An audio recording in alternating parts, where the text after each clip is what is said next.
The Historical Jesus, a documentary story. Introduction.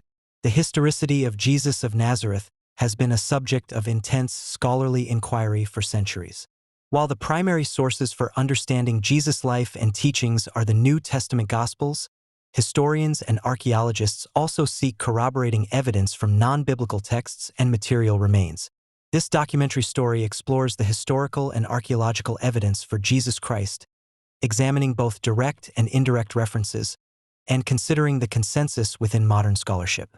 Archaeological evidence.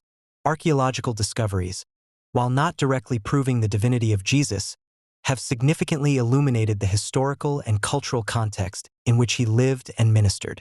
These findings often corroborate details mentioned in the New Testament, providing a tangible link to the world of first-century Judea and Galilee. The Galilee boat.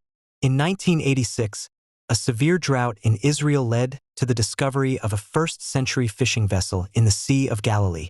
This boat, often dubbed the Jesus boat, is approximately 27 feet long, 7.5 feet wide, and 4 feet deep, capable of accommodating up to 15 men. Carbon-14 dating places its use between 120 BC and AD 40.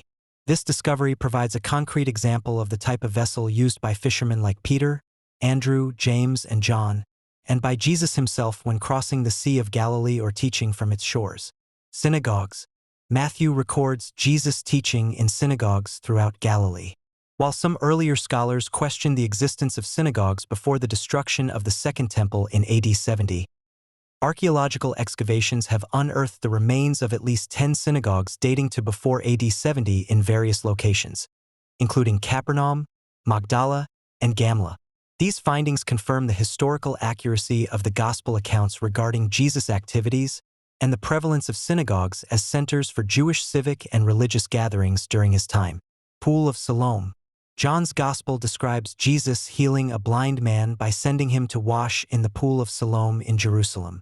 In 2004, the first-century Pool of Siloam was accidentally discovered during drainage system repairs. This large pool, with steps leading down to it, was dated to the 1st century AD through pottery analysis and is located precisely where scholars believe the biblical pool to be. This discovery provides a physical location for one of Jesus' miracles, grounding the narrative in historical geography. Jacob's Well. Jacob's Well, near Sychar in Samaria, is the site where Jesus famously conversed with a Samaritan woman. This ancient well, located at the foot of Mount Gerizim, is unanimously identified across Jewish, Samaritan, Christian, and Muslim traditions as the authentic site. Pilgrim accounts from as early as AD 330 also attest to its significance. The enduring identification of this site reinforces the geographical and cultural context of Jesus' ministry. Temple steps and warning signs. The Gospels frequently depict Jesus and his disciples at the temple in Jerusalem. Archaeological excavations have revealed the southern steps leading to the temple complex, which Jesus likely ascended many times. Furthermore, within the temple complex, a wall separated the court of the Gentiles from the inner courts. Josephus, an ancient historian, records that warning signs in Greek and Latin forbade foreigners from proceeding further on pain of death.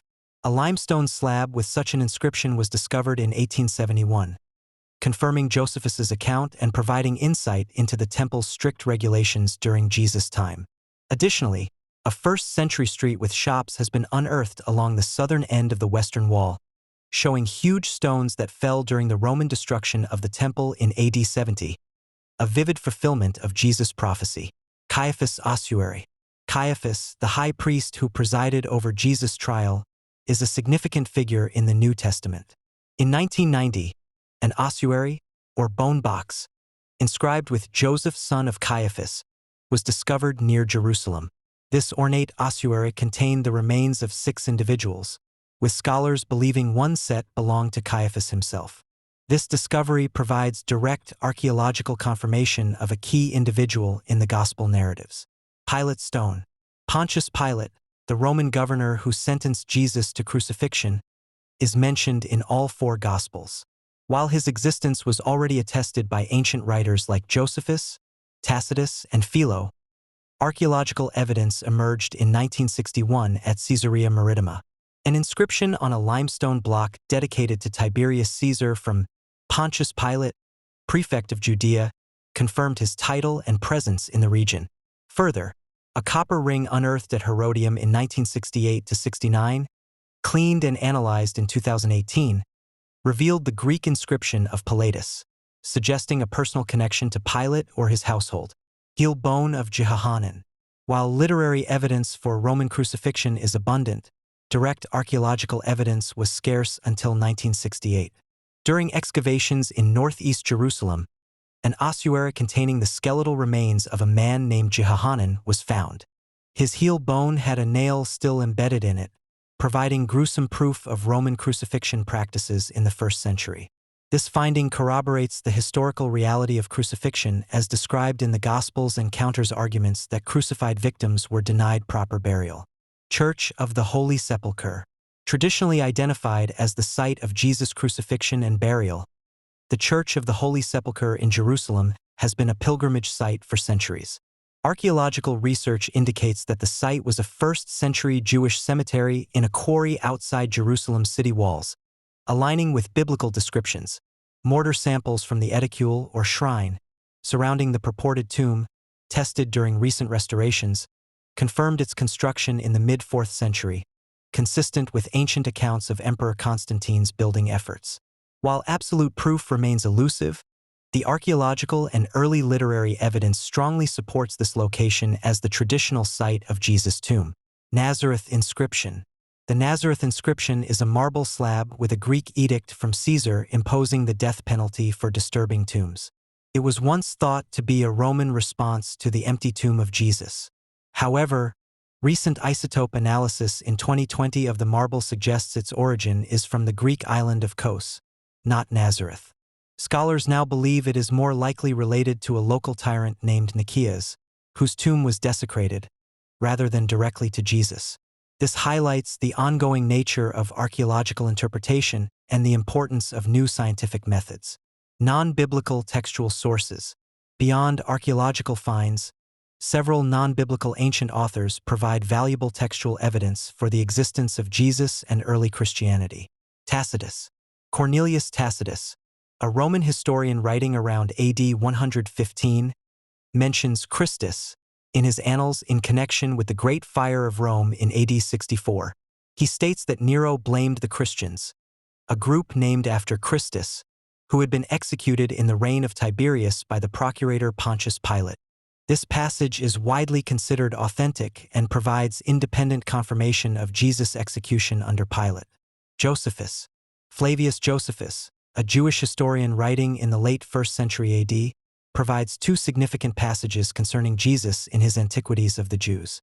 The Testimonium Flavianum refers to Jesus as a wise man, a doer of wonderful works, and one who was called the Christ.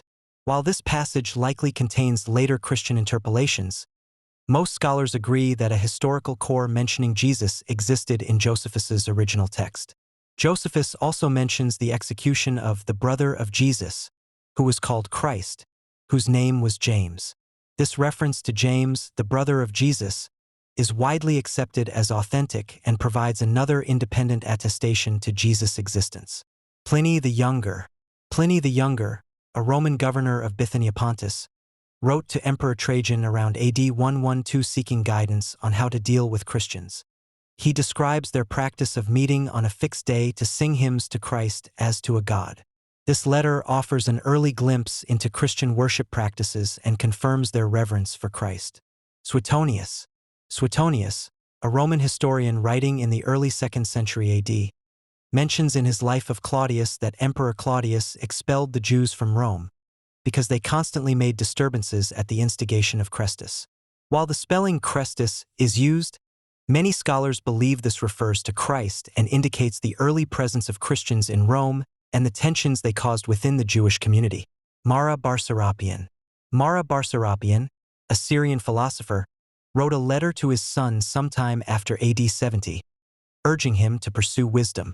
He mentions the execution of a wise king of the Jews, asking, "What advantage did the Jews gain from executing their wise king?" This reference, though brief, suggests an awareness of Jesus' execution among non-Christian intellectuals. Scholarly analysis and consensus. Modern scholarship on the historical Jesus employs various methodologies to discern historical facts from theological interpretations. While the criteria of authenticity have been historically used to evaluate the historicity of gospel accounts, they are currently facing academic critique for their subjectivity. Despite these debates, there is a broad consensus among virtually all modern scholars of antiquity that Jesus of Nazareth existed.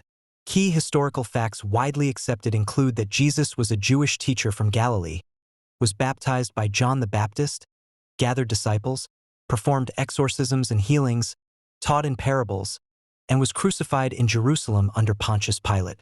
The idea that Jesus never existed, often referred to as the mythicist view, is considered a fringe theory in mainstream academia.